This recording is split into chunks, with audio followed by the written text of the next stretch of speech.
Bom dia a todos, sejam bem-vindos a mais um Acordando o Sol com as Escrituras.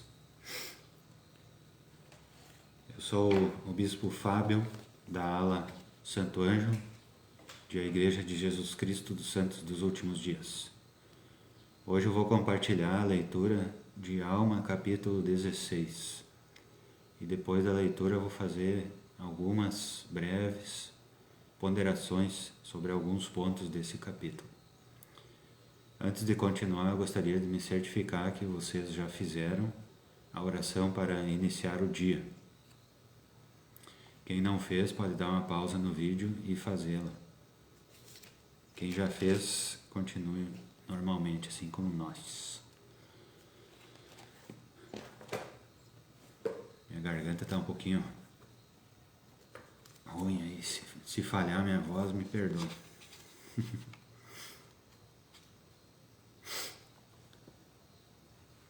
Deixa eu ler um hino.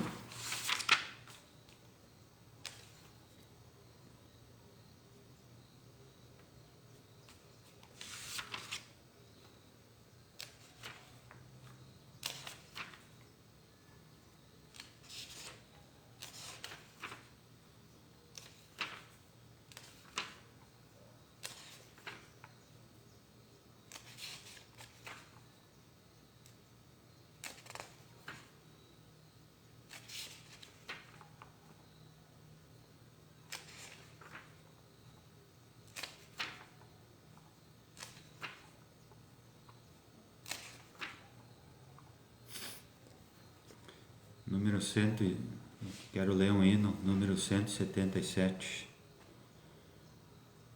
Esse hino ele é bastante ponderativo. Eu gosto de todos os 204 hinos do hinário, mas esse aqui tem uma mensagem especial. Se alguém perguntar qual é teu hino preferido, eu diria que é o 177, ó meu Pai.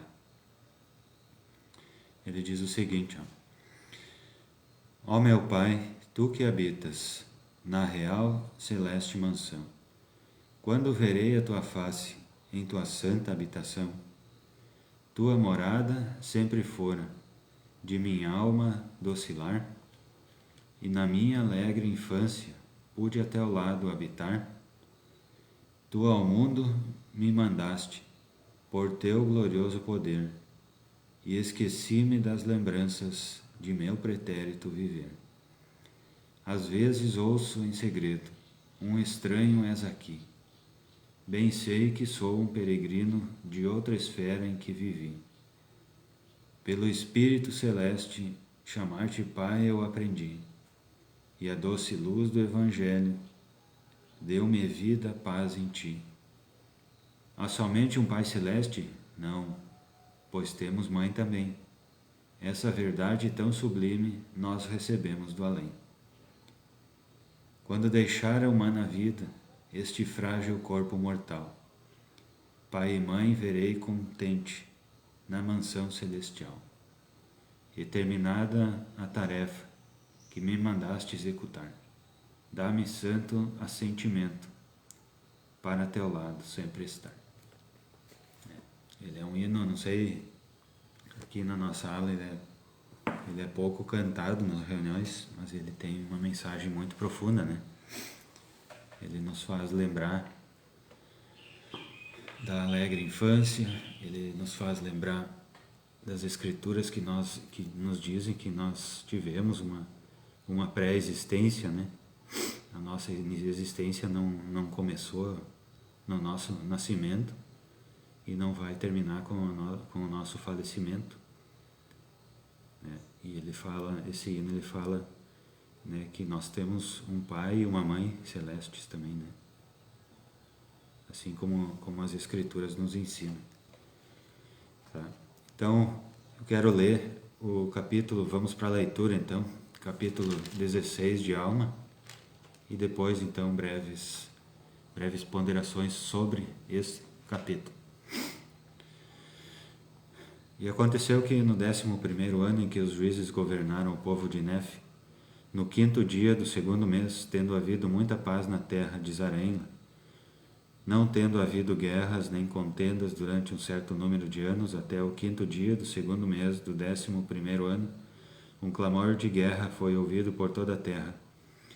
Pois eis que os exércitos dos lamanitas haviam penetrado pelas bandas do deserto nas fronteiras da terra, até a cidade de Amonia, começando a matar o povo e a destruir a cidade. E então aconteceu que antes que os nefitas pudessem reunir um exército suficiente para expulsá-los da terra, eles destruíram o povo que estava na cidade de Amonia e também alguns nas fronteiras de Noé, havendo levado outros cativos para o deserto. Ora, os nefitas desejavam resgatar aqueles que haviam sido levados cativos para o deserto. Portanto, aquele que havia sido nomeado capitão-chefe dos exércitos nefitas, e seu nome era Zorã, e tinha 2 filhos, Lei e Aá. Ora, Zorã e seus 2 filhos, sabendo que Alma era sumo sacerdote da igreja, e tendo ouvido dizer que ele possuía o espírito de profecia, dirigiram-se a ele para saber onde no deserto o Senhor queria que fossem procurar seus irmãos que haviam sido levados cativos pelos lamanitas. E aconteceu que Alma inquiriu o Senhor sobre este assunto. E Alma voltou e disse-lhes: Eis que os lamanitas atravessarão o rio Sidom no deserto do sul, bem acima das fronteiras da terra de Mante. E eis que ali os encontrareis a leste do rio Sidom, e lá o Senhor vos entregará a vossos irmãos que foram levados cativos pelos lamanitas. E aconteceu que Zorã e seus filhos atravessaram o rio Sidom com seus exércitos e marcharam para muito além das fronteiras de Mante, no deserto do sul, situado no lado leste do rio Sidom. E atacaram os exércitos dos lamanitas, e os lamanitas foram dispersos e impelidos para o deserto. E resgataram seus irmãos que haviam sido aprisionados pelos lamanitas, e nenhum dos que haviam sido levados cativos se perdeu, e foram levados por seus irmãos para ocuparem suas próprias terras. E assim terminou o 11º ano dos juízes, tendo os lamanitas sido expulsos da terra e o povo de Amonia destruído. Sim, toda a alma vivente dos amonianitas foi destruída, e também a sua grande cidade, a qual, por causa de sua grandeza, eles haviam afirmado que Deus não poderia destruir. Eis que em um dia, porém, ela ficou devastada, e os cadáveres foram mutilados pelos cães e pelas feras do deserto. No versículo 11. Entretanto, depois de muitos dias, seus cadáveres foram amontoados na face da terra e cobertos por uma fina camada de terra, e tão forte era o mau cheiro que o povo não ocupou a terra de Amonia por muitos anos, e foi chamada de Desolação dos Neores, pois eram da seita de Neor os que haviam sido mortos, e suas terras permaneceram desoladas. E os lamanitas não vieram mais guerrear os nefitas até o 14º ano em que os juízes governaram o povo de Nefe. E assim, durante 3 anos, o povo de Nefe teve paz contínua em toda a terra. E Alma e Amuleque saíram pregando arrependimento ao povo em seus templos e em seus santuários e também em suas sinagogas, que eram construídas à maneira dos judeus. E a todos os que desejavam ouvir suas palavras, eles pregavam a palavra de Deus continuamente, sem qualquer acepção de pessoas.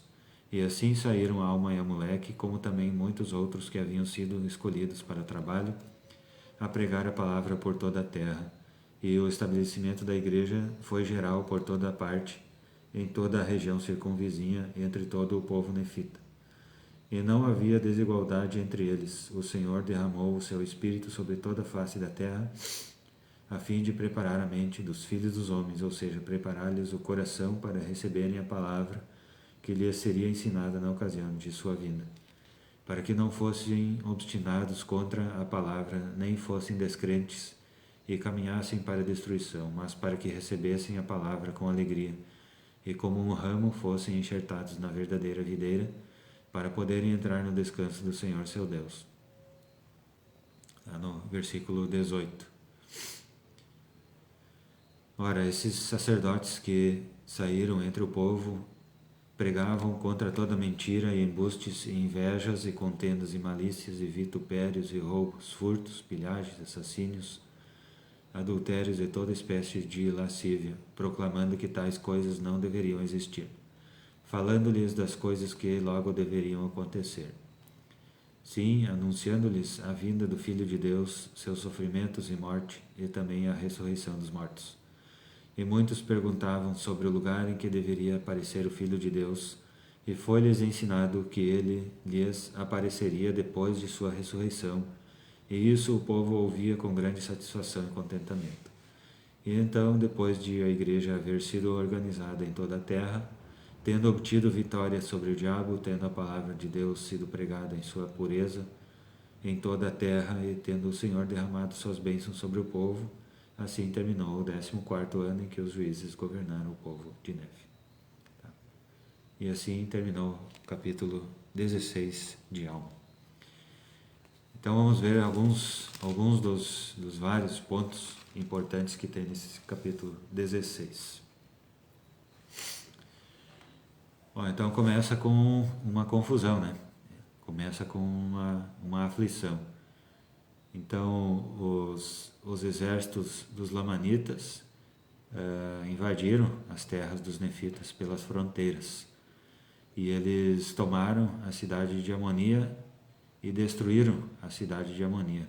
Né? Lembrando que a cidade de Amonia é onde Alma e Amaleque haviam pregado, né, ao povo, e a maior parte do povo não ouviu, né? A menor parte do povo que ouviu saiu daquela terra e foi ali para a cidade onde eles se encontravam agora, né? Mas a cidade de Amonia não havia restado mais nenhum justo. Tá? Então os Lamanitas, eles entraram nessa cidade e destruíram a cidade e mataram todas as pessoas que eram da seita da ordem de Neor.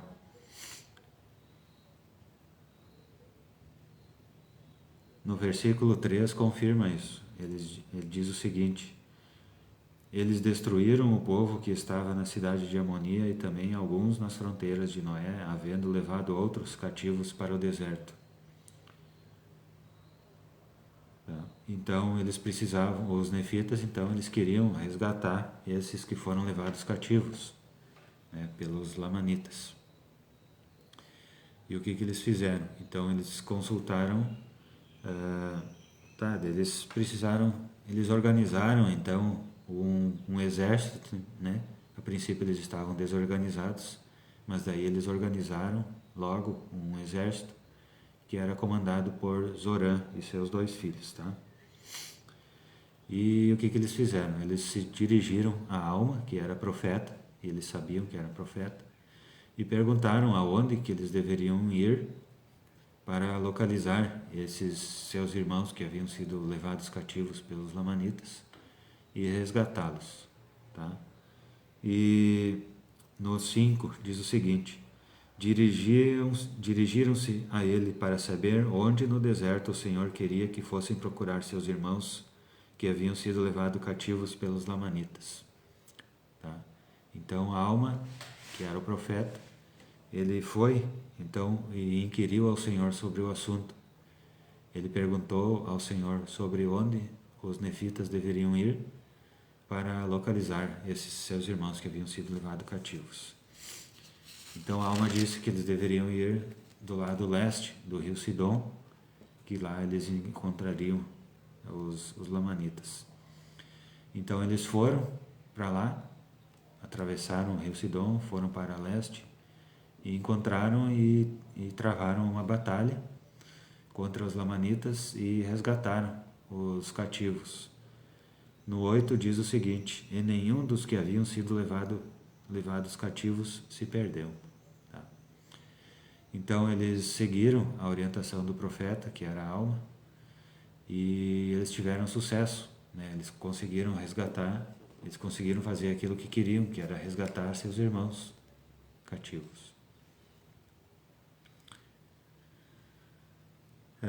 No 9: e assim terminou o 11º ano dos juízes, tendo os lamanitas sido expulsos da terra e o povo de Amonia destruído. Sim, toda a alma vivente dos amoniaitas foi destruída, e também a sua grande cidade, a qual, por causa de sua grandeza, eles haviam afirmado que Deus não poderia destruir. No 10: eis que em um dia, porém, ela ficou devastada.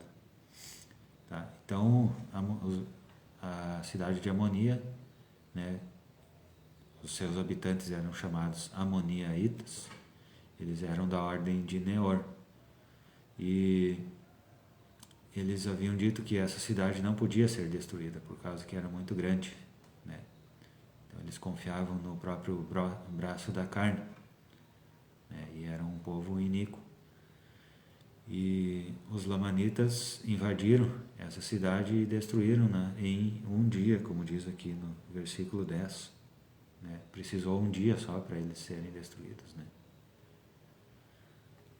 E no 11 diz o seguinte: e foi chamada de Desolação dos Neores. Essa cidade ela ficou conhecida como Desolação dos Neores porque todos esses que pertenciam a essa ordem foram mortos. Daí, depois que eles resgataram os seus irmãos desse povo lamanita, do povo lamanita, aconteceu o seguinte, lá no versículo 13: e Alma e a moleque saíram pregando o arrependimento ao povo. Tá? Eles não perderam tempo, né? Eles não ficaram comemorando batalha, lamentando mortos, essas coisas. Eles foram e pregaram ao povo, né? Eles não ficaram perdendo tempo. No 14: e a todos os que desejavam ouvir suas palavras, eles pregavam a palavra de Deus continuamente, sem qualquer acepção de pessoas. Então eles não escolhiam pessoas para pregar. No 16 diz o seguinte: e não havia desigualdade entre eles. O Senhor derramou o seu Espírito sobre toda a face da terra, a fim de preparar a mente dos filhos dos homens, ou seja, preparar-lhes o coração para receberem a palavra que lhes seria ensinada na ocasião de sua vinda. Tá? E no 17, para que recebessem a palavra com alegria. Tá? Então aqui Alma e a moleque eles estavam preparando a terra para a vinda de Jesus Cristo. Né? Ele não tinha nascido ainda. A esse tempo, então, ele era aproximadamente 81 a 77 a.C. Então, eles estavam preparando as pessoas para a vinda de Cristo, para que quando Cristo viesse, tá, assim como fora prometido a eles, né, que Cristo viria depois de ressuscitado, viria ali e iria conversar com eles, né? Então, para que dessa forma eles estavam pregando ao povo, para preparar o povo, para que quando Cristo viesse, o povo pudesse receber a palavra com alegria, né? Como diz o versículo 17. Nos dias de hoje, nos dias atuais, os servos do Senhor, né, que nós devemos estar incluídos entre eles, né, nós estamos preparando a terra para a segunda vinda, né, quando o Senhor virá em glória, né, e falará conosco, né. Então, para que as pessoas, né, que estiverem vivas nessa ocasião, né, elas possam receber as suas palavras com alegria, né. Então existe a profecia de que esse dia será grande e terrível, né. Então, dependendo da nossa situação na hora, né, nós vamos receber a segunda vinda do Senhor, ou com grande alegria ou com grande terror, né. Então, que nós possamos dar ouvidos às palavras dos profetas, né, e preparar o nosso coração, a nossa mente, né, como diz aqui no 16, né, a fim de preparar a mente dos filhos dos homens, ou seja, preparar-lhes o coração para receber a palavra, né. Então é esse o nosso trabalho, ajudar as pessoas a prepararem a sua mente, o seu coração para receberem a palavra. Eu acredito que seja essa mensagem, né, a principal mensagem desse capítulo, né, o que mais chamou a atenção é sobre não perder tempo, né, ao pregar o Evangelho, não ficar preso às lamentações, ali como tinha as batalhas, né, não ficar preso a isso. E outra mensagem importante, né, acredito que sejam duas, então essa de não perder tempo para pregar o Evangelho, e a palavra, a parte onde eles dirigiram-se ao profeta, né, para saber onde ir, né? Então eles tinham muita crença em que a alma era um profeta de Deus, e eles sabiam, um profeta, vidente e revelador. Então eles iam buscá-lo para saber onde ir, para fazer as coisas e conseguir as coisas que queriam, né? Eles queriam resgatar os seus irmãos, né? Eles tinham um desejo justo, e eles buscaram as palavras do profeta para saber o que fazer. Então nós também, né, quando nós temos um desejo justo, né, nós vamos buscar as palavras dos profetas e nós vamos ter a orientação adequada. E depois da orientação adequada, o que eles fizeram? Né? Eles agiram, eles saíram e foram lá naquele lugar e encontraram os seus irmãos e resgataram-nos. Então assim vai acontecer conosco, quando nós dermos ouvidos às palavras dos profetas e fazermos as coisas que eles estão dizendo para nós. Tá certo, pessoal? Então, essas são as principais mensagens do capítulo 16 de Alma. E essa leitura e essas breves ponderações eu compartilho com os irmãos em nome de Jesus Cristo. Amém. Deixo agora o exercício com vocês, né? Um exercício que é feito de forma individual. Ler, ponderar, orar e agir, praticar. Certo, pessoal? Desejo um bom dia a todos com a luz de Cristo, que todos nós possamos procurar as palavras dos profetas para saber o que fazer, que possamos aplicar essas coisas que nós aprendemos em nossa vida. Agradeço a paciência de vocês, agradeço a diligência em guardar os mandamentos e perseverar no Evangelho. Tenham um bom dia e muito obrigado e até a próxima. Provavelmente amanhã de novo vamos fazer uma live às 6 da manhã, certo? Muito obrigado e até a próxima.